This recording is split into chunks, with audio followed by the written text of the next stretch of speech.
till 10 and repeat that process after counting 10.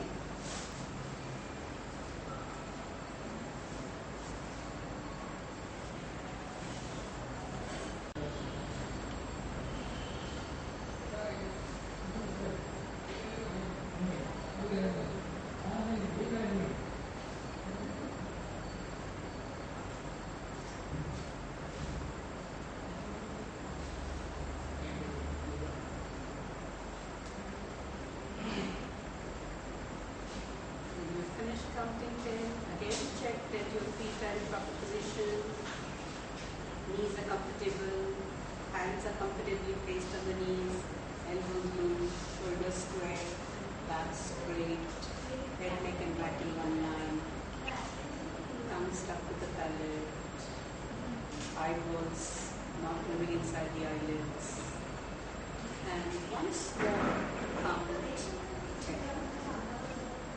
As you inhale and exhale, this time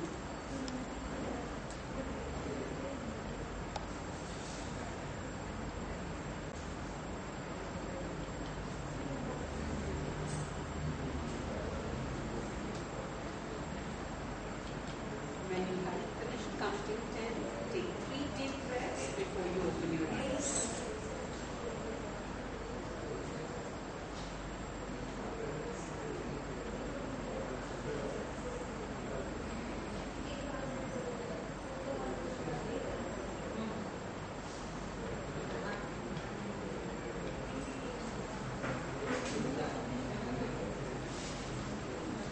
Deep breaths before you open your eyes.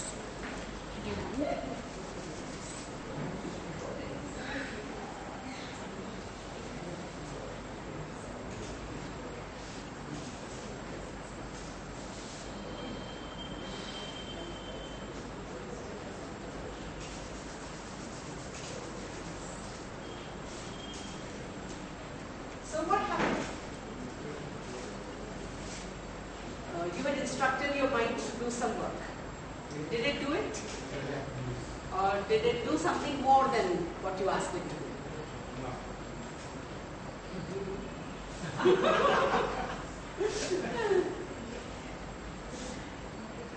Did it do something more? What was additional? Okay. Besides concentrating on the breath, did it do something else? No other thoughts were there in the mind? You did not lose count? You never lost count. Very well. With you, what happened? There were a number of thoughts also coming? I was falling asleep. So additional thing was not the best time for me. Okay, very well. So you did something additional than what you wanted to do. Very well. What about you, sir? No thoughts. No thoughts, absolutely. And you were aware but all the time that your breath is going in or out or whatever. Excellent. What about you, sir? Very good. What about you, sir? Counting. Was not possible, right?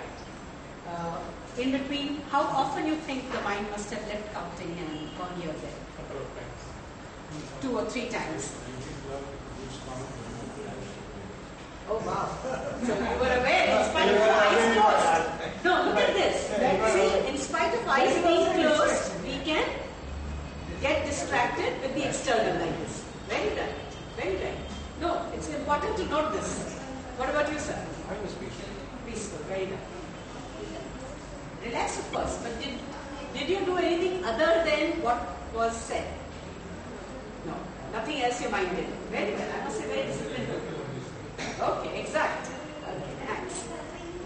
So, when we are used to doing something on a regular basis, like you are a regular yoga practitioner actually, yes?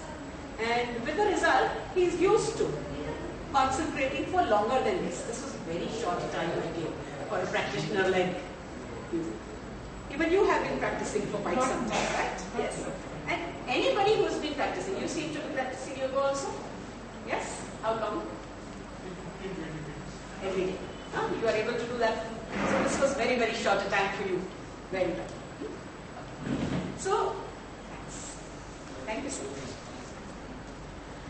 Now, this is the result of Abyaas.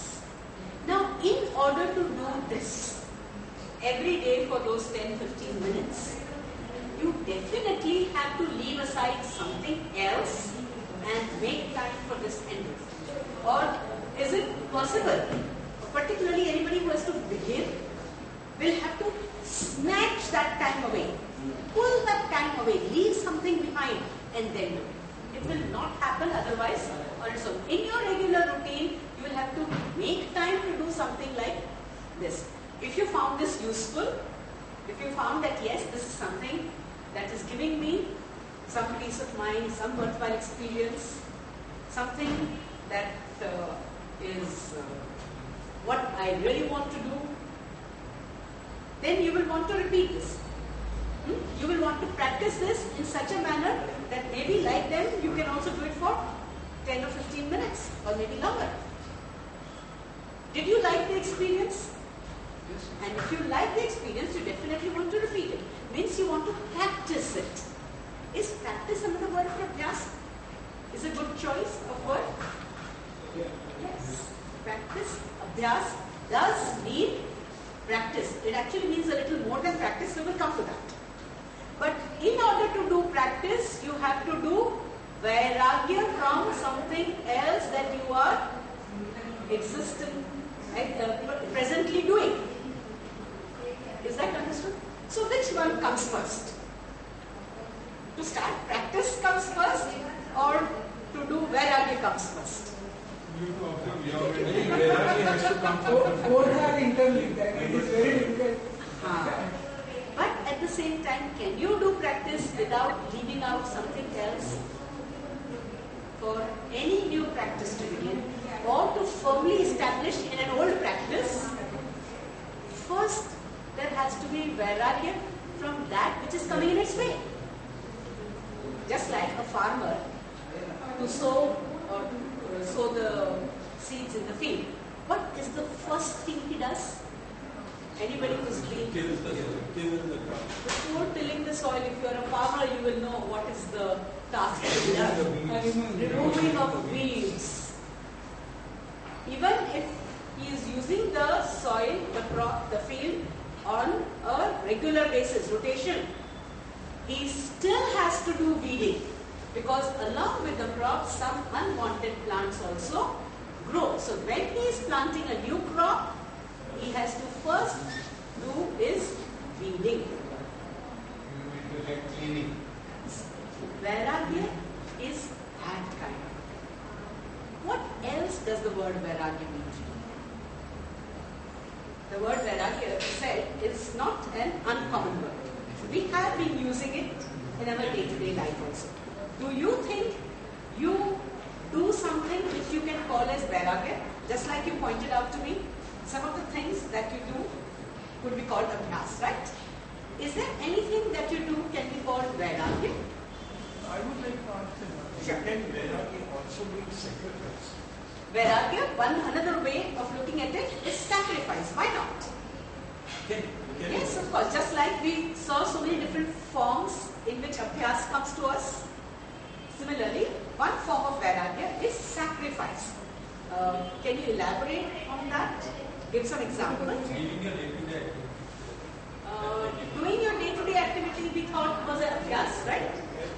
Then what is Vairagya? Living your day-to-day activity. Is that what Vairagya would mean? Leaving your day-to-day activity? Doing day-to-day activity, he said, is Abyaas. Now there is already a conflict arising. We must attend to it. Yes, sir? It has something to do with detachment. Another word for Vairagya is Sakshi. detachment, Sakshi. which would lead to Sakshiva. That would be the result. From one thing to go into another. Absolutely correct. Otherwise, you can't. When you leave the attachment, when the detachment happens, as a result of detachment, there will be a Sakshi Bhava. Excellent. What else is Vairagya? What is it that you think? Have you been doing anything called sacrifice? Are you a Jain? Not particular.